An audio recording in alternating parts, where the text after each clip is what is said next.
الحمد للہ رب العالمین والصلاة والسلام علی سید الانبیاء والمرسلین۔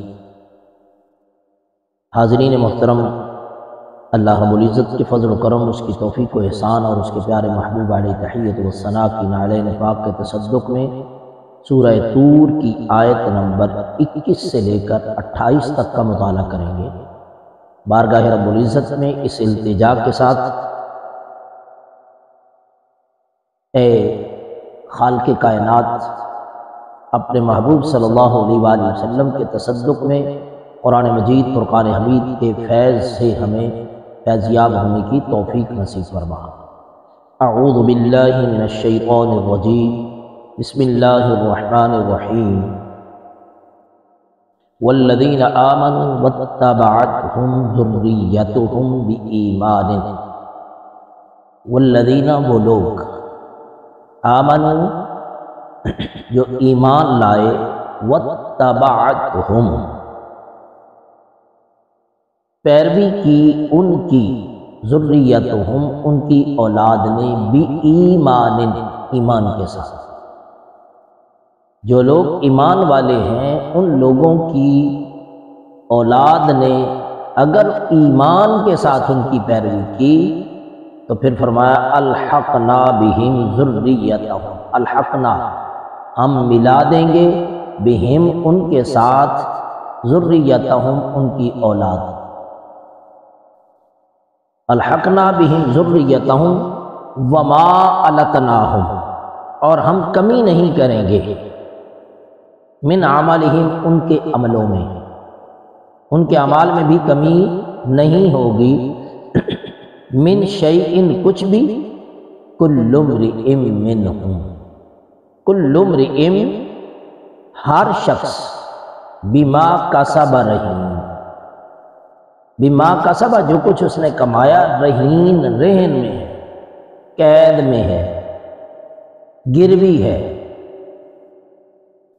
یہ 21ویں آیہ مبارکہ، یہ گزشتہ سبق کے ساتھ یہ وہی مضمون چل رہا ہے جو اللہ رب العزت نے متقین کے لیے، تقوی و طہارت اختیار کرنے والوں کے لیے جو انعامات کا ذکر فرمایا، جو اپنے ان پیاروں برگزیدہ تقوی اختیار کرنے والے، وہ ایمان والے جو جنت میں چلے جائیں گے، تو آگے آج کے سبق میں ان کی اولاد جو ان کی پیروی کرتی رہی، جو ان کے نقش قدم پر چلتے ہوئے ایمان کے ساتھ اس دنیا سے گئے، تو فرمایا ہم ان کو جنت میں بھی ان کے ساتھ ملا دیں گے۔ لیکن شرط جو بیان فرمایا جو ان کی پیروی میں ان کے نقش قدم پر چلتے ہوئے ایمان کے ساتھ اس دنیا سے گئے۔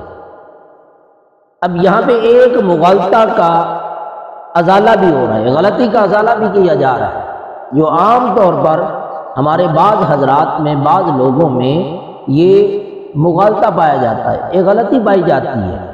وہ غلطی کیا ہے کہ کوئی، یعنی قرآن مجید میں ہی لیس للانسان الا ما سعی، قرآن مجید کی اگلی صورت میں ہم سورہ نجم میں پڑھیں گے کہ انسان کے لیے وہی کچھ ہے جو کچھ اس نے محنت کی۔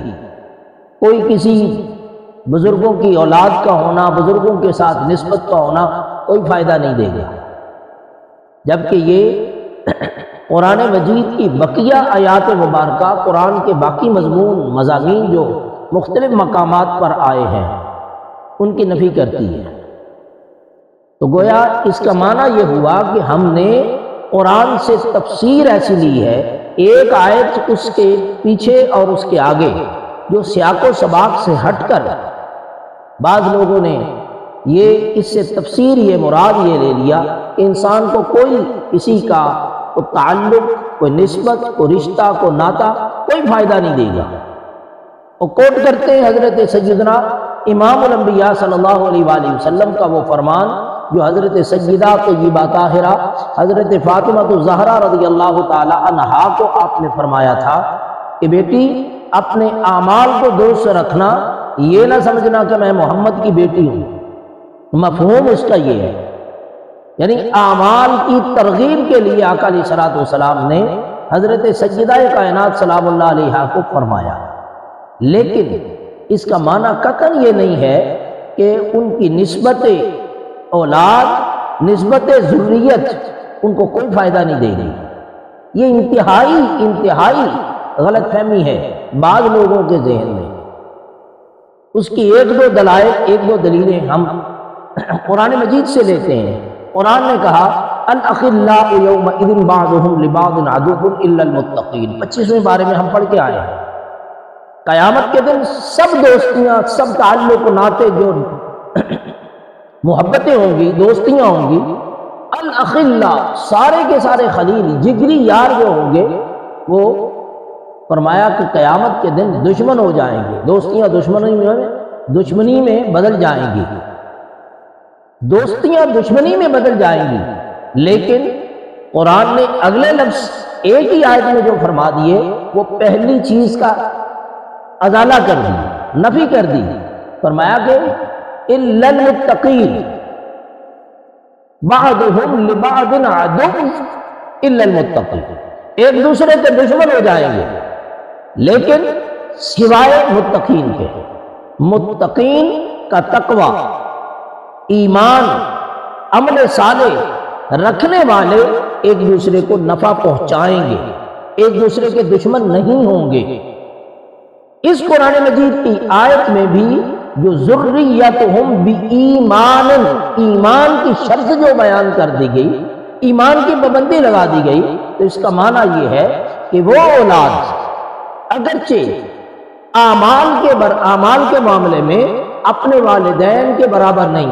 مفسرین کرام نے یہاں پہ دو صورتیں بیان فرمائی ہیں۔ ایک صورت یہ کہ اولاد نیک اعمال میں اپنے والدین جو برگزیدہ تھے، تقوی و طہارت والے تھے، زندگی عمل صالح کے ساتھ بسر کرتے ہوئے، ڈرتے ڈرتے زندگی بسر کرتے ہوئے اللہ کی بارگاہ میں پہنچے، ان کا مقام و مرتبہ جنت میں بہت اعلیٰ علیین میں اللہ رب العزت نے رکھا۔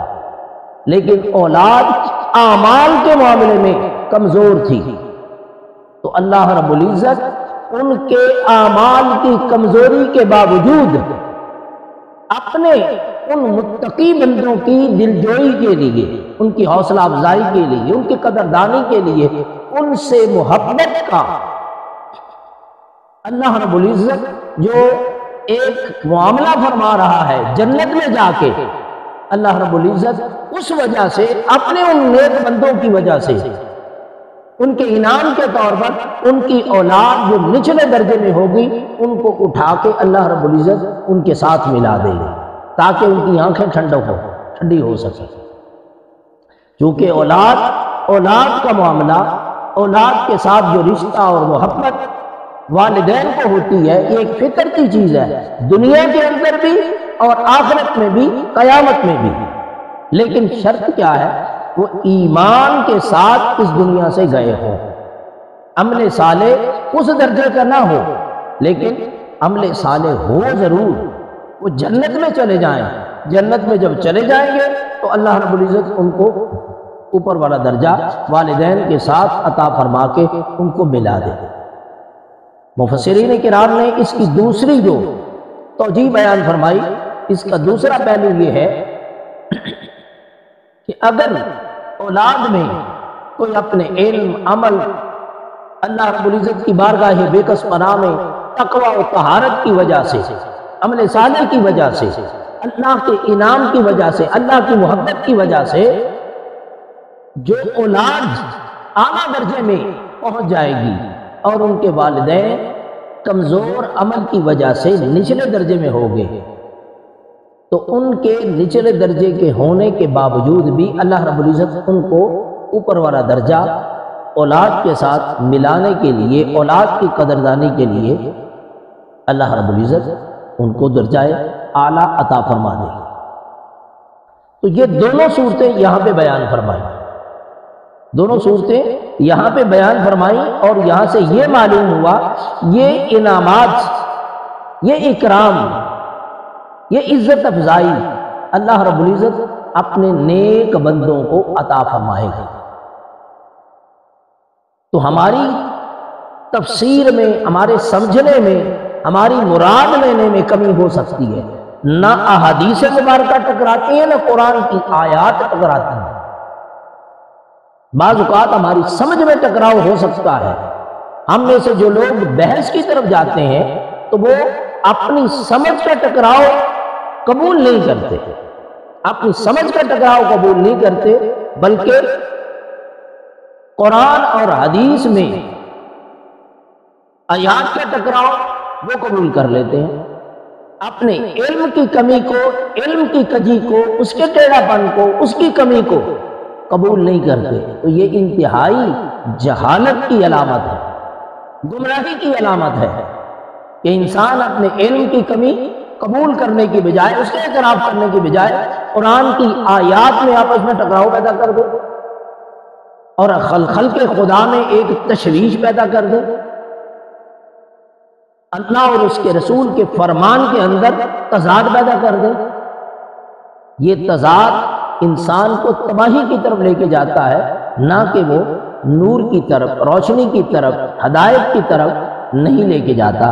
وہ شخص خود بھی گمراہ ہوتا ہے اور جو اس کی صحبت اختیار کرتا ہے، علمی صحبت اختیار کرتا ہے، جو شخص اس شخص کو سنتا ہے، اس عالم کو سنتا ہے، تو وہ بھی اس گمراہی کے راستے پر چلتے چلتے چلتے ایک وقت ایسا آتا ہے کہ بالکل انسان بند گلی میں چلا جاتا ہے۔ اللہ رب العزت کی بارگاہ میں التجا ہے کہ ہمیں ایسے لوگوں کی صحبت سے، ایسے لوگوں کو سننے سے اللہ رب العزت ہمیں محفوظ رکھے۔ تو ارشاد فرمایا کل امرئ بما کسب رہین، ہر شخص اپنے عمل کے بدلے میں گروی ہے، اپنے اعمال میں اسیر ہے، قیدی ہے۔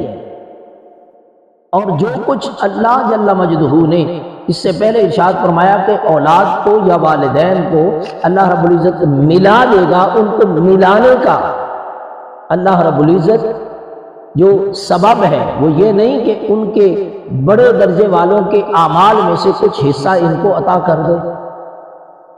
یہ تو دنیا کا معاملہ تو ہو سکتا ہے، لیکن اللہ کے خزانوں میں کمی نہیں ہے۔ اللہ جل مجدہ جو ارشاد فرما رہا ہے، فرمایا وما التناہم من عملہم من شیء، ان کے عملوں میں بھی کچھ کمی نہیں ہوگی۔ انسان کے ذہن میں یہ سوال پیدا ہو سکتا تھا، سوال پیدا ہونے سے پہلے قرآن نے اس کا ازالہ کر دیا۔ کیا پیارا اسلوب ہے قرآن کا، جیسے کہ قرآن مجید فرقان حمید میں وَلَقَدْ يَسَّرْنَا الْقُرْآنَ لِلذِّكْرِ فَهَلْ مِن مُدَّكِرٍ بار بار ارشاد فرمایا گیا کہ ہم نے قرآن کو سمجھنے کے لیے آسان کر دیا ہے، کیا کوئی ہے سمجھنے والا، اس سے نصیحت حاصل کرنے والا؟ تو گویا قرآن نے تو ساری غلطیوں کا ازالہ کیا ہوا ہے۔ ہر شکوک و شبہات کا کوئی خیال اور وہم بھی اگر دماغ میں آنے والا ہے تو قرآن اس کا ازالہ پہلے پیدا کر دیتا ہے، پیدا ہونے سے پہلے اس کا ازالہ کرتا ہے۔ تو یہ نصیب کس کو ہوتا ہے؟ جس کو اللہ رب العزت کی طرف سے اللہ جل مجدہ کا فضل ملتا ہے، اس کی توفیق ملتی ہے، جو ہر وقت ڈرتا رہتا ہے، اپنے علم کے حجاب سے ڈرتا رہتا ہے۔ یہ علم بھی ایک تکبر پیدا کر دیتا ہے، حجاب پیدا کر دیتا ہے۔ بعض اوقات انسان اپنے ہی علم کے گھمنڈ میں اس مقام تک چلا جاتا ہے کہ میں بھٹک سکتا ہی نہیں، مجھے قرآن کی جو سمجھ آتی ہے، میرے ذہن میں جو سوال پیدا ہوا ہے وہ درست ہے۔ تو فرمایا وَمَا لَتْنَاهُمْ مِنْ عَمَلِهِمْ مِنْ شَيْءٍ، انسان کے ذہن میں یہ سوال پیدا ہو سکتا تھا کہ جب والدین کو اولاد کی وجہ سے اعلیٰ درجہ مل رہا ہے تو کیا ان کے عملوں میں سے کچھ حصہ ان کو مل جائے گا، یا اولاد کو والدین کی وجہ سے، ان کے طفیل، ان کے وسیلے سے، ان کی بدولت اللہ رب العزت ان کو اپ گریڈ کر رہا ہے، تو ان کی اپ گریڈیشن جو ہے تو کیا اس میں سے کچھ حصہ مل جائے گا؟ فرمایا نہیں، ان کے عمل میں رتی برابر بھی کمی نہیں ہوگی۔ اور ہر انسان اپنے عمل کا اسیر ہے۔ علامہ آلوسی بغدادی رحمۃ اللہ تعالی علیہ فرمایا کہ اللہ رب العزت اپنے بندے کو جو عمل کی قوت، عقل اور فہم جو عطا کرتا ہے وہ اس کی نعمت ہے۔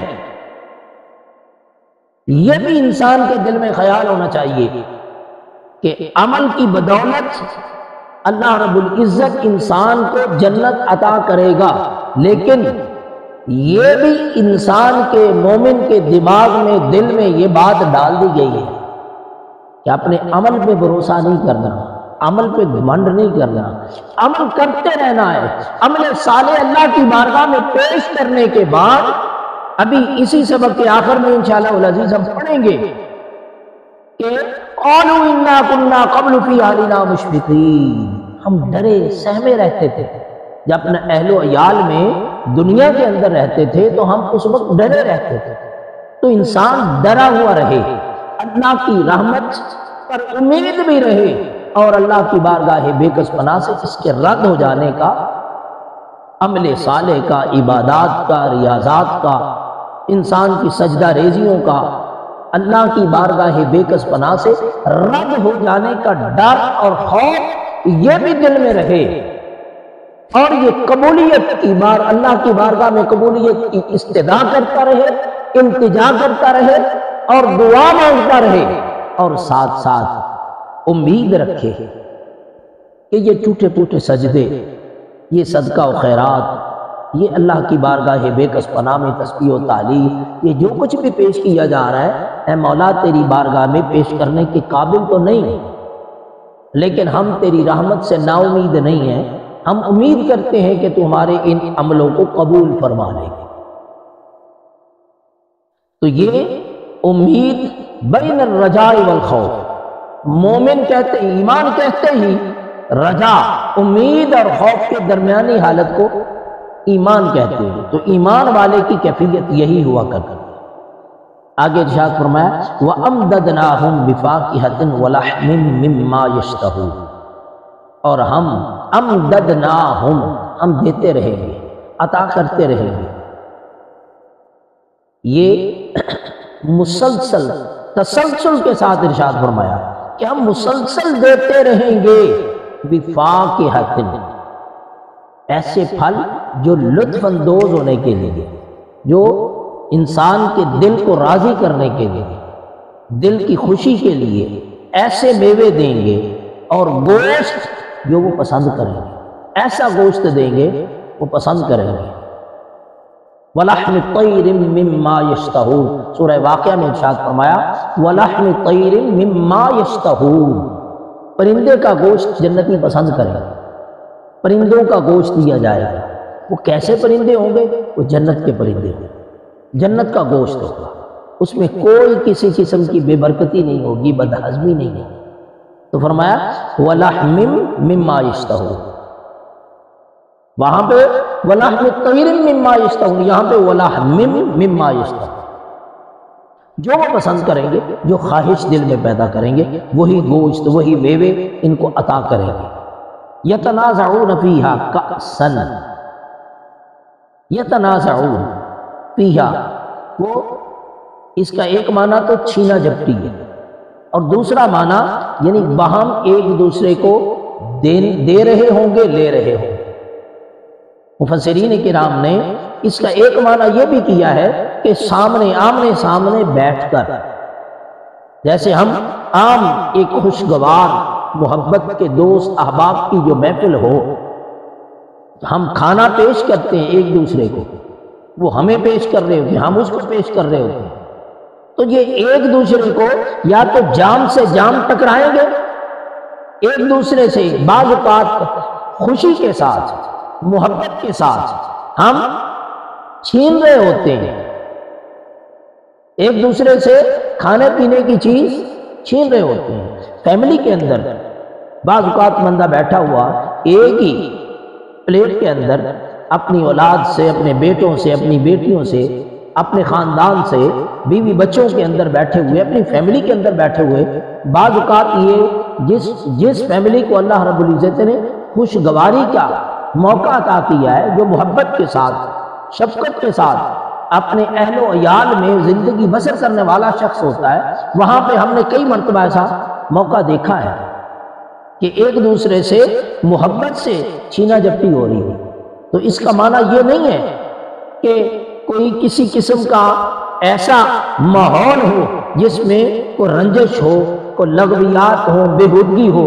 فرمایا لا لغو فیہا ولا تأثیم، لا لغو فیہا ولا تأثیم، کوئی لغو بات نہیں ہوگی۔ تأثیم اسم سے بنا ہے، یعنی ایسی باتیں بھی نہیں ہوں گی کہ جس سے ہم کسی دوسرے کے بارے میں اس پر گناہ تھوپ رہے ہوں گے۔ جیسے ہم دنیا کے اندر بیٹھے ہوئے عام طور پر اکثر ہم اس طرح کے معاملات کر جاتے ہیں کہ ہم گفتگو کرتے کرتے ایسی گفتگو کر جاتے ہیں کہ موضوع بحث کسی ایسے شخص کو لے آتے ہیں، اس پر ہم پھر طرح طرح کی تہمتیں، بہتان، الزام تراشیاں کسی شخص کو موضوع بحث لاتے ہیں، پھر اس پر شروع ہو جاتے ہیں۔ سیاست دانوں پہ گفتگو کرتے ہیں، علماء پہ گفتگو کرتے ہیں، یا کسی بھی طبقے کے انسان کو اگر موضوع بحث لاتے ہیں تو ہم بہت سے گناہ اس پر تھوپنا شروع کر دیتے ہیں جو کہ اس نے کیے نہیں ہوتے۔ تو الٹیمیٹلی نتیجتاً نقصان کس کا؟ ہمارا اپنا ہی ہے۔ لیکن جنت کے اندر فرمایا یہ نہیں ہوگا۔ جنت کے اندر نہ لغویات ہوں گی، نہ گناہ کی باتیں ہوں گی، نہ کسی قسم کی بےہودگی ہوگی۔ وہاں پہ شراب طہور کے جام جو چل رہے ہوں گے، شراب چل رہی ہوگی، وہ دنیا کی شراب جیسی نہیں ہوگی انسان کے حواس باختہ کر دے، انسان اپنے ہوش کھو بیٹھے، نہیں، اس میں نہ لغو بات ہوگی نہ گناہ ہوگا۔ وَيَطُوفُ عَلَيْهِمْ غِلْمَانٌ لَّهُمْ كَأَنَّهُمْ لُؤْلُؤٌ مَّكْنُونٌ۔ طاف یطوف، یہ طواف کرنا، گھومنا۔ کبھی ادھر سے کوئی غلمان آ رہا ہے، نوکر ہوں گے، نوجوان لڑکے ہوں گے۔ حدیث مبارکہ میں ہے مفہوم اس کا کہ ایک ادنا سے ادنا جنتی کو اللہ رب العزت 1000 غلمان، 1000 نوکر عطا کرے۔ تو یہ مختلف اقوال ہیں اس کے متعلق جو مفسرین نے بیان فرمائے کہ یہ غلمان کون ہوں گے؟ جو کفار کے نابالغ بچے فوت ہو جاتے ہیں، فرمایا ان کو غلمان بنا کر، جنت کے نوکر بنا کر جنتیوں کے لیے ان کو یہ ڈیوٹی سونپ دی جائے گی۔ بعض کا قول یہ ہے کہ مسلمانوں کے جو معصوم بچے جو ہیں وہ فوت ہو جاتے ہیں، حتیٰ کہ نامکمل بچہ بھی اگر وہ ضائع ہو جائے تو اس کو بھی اللہ رب العزت جنت کے اندر جنت عطا فرمائے گا، ایسی جنت عطا فرمائے گا کہ وہ اپنے والدین کی شفاعت کرے گا۔ یہ بھی حدیث مبارکہ میں ہے۔ باہر کیا مختلف اقوال جو بیان فرمائے کہ یہ غلمان، یہ کیسے لڑکے ہوں گے، کیسے نوجوان ہوں گے، حورو ہوں گے، خوبصورت ہوں گے، اور کس طرح کے ہوں گے؟ قرآن کے لفظ دیکھیں، کأنہم، وہ ہوں گے ایسے کہ جیسے لؤلؤ مکنون، وہ چمکتے ہوئے موتی، ایسے کہ جیسے آج ہی سیپ سے باہر نکلے، مکنون، گویا کہ وہ چھپے ہوئے موتی۔ سیپ، صدف، جو سیپ ہوتی ہے سمندر میں، سمندر کے اندر جو سیپ ہے وہ اپنے وجود کے اندر ہیرے جواہرات موتی پیدا کرتا ہے، اور جب اس کو نکالا جاتا ہے تو اس کے اندر سے موتی نکلتے ہیں۔ تو یہ ایسے سیپ کے اندر چھپے ہوئے موتی ہوں گے کہ جیسے ابھی ابھی باہر نکالے گئے ہیں۔ ان کی چمک دمک، ان کی رنگت، ان کی خوبصورتی، یہ بھی جنتی اللہ رب العزت نے اپنے محبوب کے ان غلاموں کے لیے، ان جنتیوں کے لیے یہ ایک اکرام ہے، یہ ایک عزت افزائی ہے، کیونکہ جس کا نوکر اتنا خوبصورت اللہ رب العزت نے دیا ہے، اس کے اپنے حسن و جمال کا عالم کیا ہو۔ دنیا کے اندر کسی کا رنگ کالا ہے، کسی کا رنگ گندمی ہے، کسی کی شکل و صورت بہت خوبصورت نہیں ہے، لیکن اللہ رب العزت جب جنت میں بھیجے گا انسان کو، نہ وہ بوڑھا ہوگا نہ ادھیڑ عمر ہوگی۔ جنت کے اندر انسان کی عمر کتنی ہوگی؟ مردوں عورتوں کی عمر ٹین ایج ہوگی، 17 18 19 کے یعنی 15 سے 20 کے درمیان جو انسان کی جوانی کا خوبصورت عمر ہوتی ہے، جنت میں اللہ رب العزت انسان کو یہ عمر عطا کرے۔ یہ نعمتیں دنیا کے اندر تو نہیں ملتی، ملیں گی کن کو؟ جنہوں نے دنیا کے اندر وقت گزارتے ہوئے، زندگی بسر کرتے ہوئے اللہ اور اس کے رسول کے احکامات پر عمل کیا ہوگا۔ یہ نہیں کہ ہم خواہش تو یہ کریں کہ اللہ اور اس کے رسول کی طرف سے، اللہ اور اس کے رسول کے ان غلاموں کو جو تقوی و طہارت کی زندگی بسر کر کے آئے ہیں، ہمیں ان جیسی جنت کی نعمتیں مل جائیں، لیکن اعمال ان جیسے لے کے نہ جائیں۔ یہ سراسر خام خیالی ہے، یہ انسان اپنے ساتھ دھوکہ کر رہا ہوتا ہے۔ وَأَقْبَلَ بَعْضُهُمْ عَلَى بَعْضٍ يَتَسَاءَلُونَ، اور ایک دوسرے کے سامنے، اقبالہ تقابل، ایک دوسرے کے سامنے بیٹھے ہوں گے، ایک دوسرے سے پوچھ رہے ہوں گے، یا تساءلون سوال پوچھ رہے ہوں گے۔ کیا سوال پوچھیں گے؟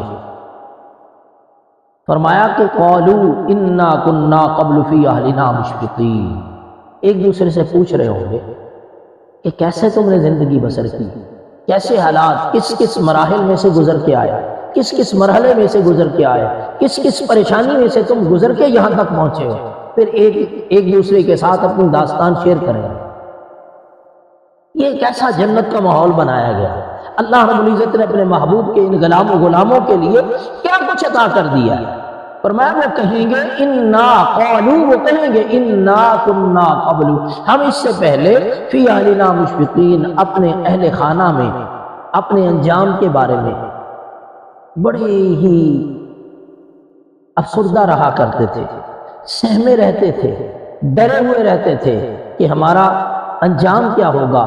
فمن اللہ علینا ووقانا عذاب السموم، اللہ رب العزت نے من اللہ، ہم پہ احسان کیا، من اللہ علینا، ہم پہ احسان کیا، ووقانا عذاب السموم، فرمایا ہمیں دہکتی ہوئی گرم لو کا جو عذاب ہے اللہ رب العزت نے اس سے ہمیں محفوظ کر لیا۔ اللہ رب العزت کے احسانات کو جنت میں جا کر بھی مومن بھولے گا نہیں۔ انا کنا من قبل ندعوہ انہ هو البر الرحیم، بے شک ہم پہلے بھی دنیا میں اسی سے دعا کیا کرتے تھے، اللہ رب العزت کی بارگاہ بے کس پناہ میں التجائیں کیا کرتے تھے۔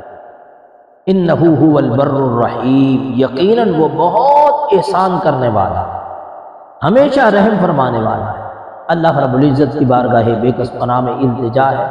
مولا اپنے محبوب صلی اللہ علیہ وسلم کے تصدق میں جو احسان، جو اکرام، جو نعمتوں کا تو نے اپنے محبوب صلی اللہ علیہ وآلہ وسلم کے ان غلاموں کو انعامات کا خزانہ عطا کرے کیا ہے، اور جنت میں ان کو اعلیٰ مقام عطا فرمائے گا، ہمیں بھی اس کے لیے اپنے اعمال کو درست کرنے کی توفیق نصیب فرما۔ وما علینا الا البلاغ۔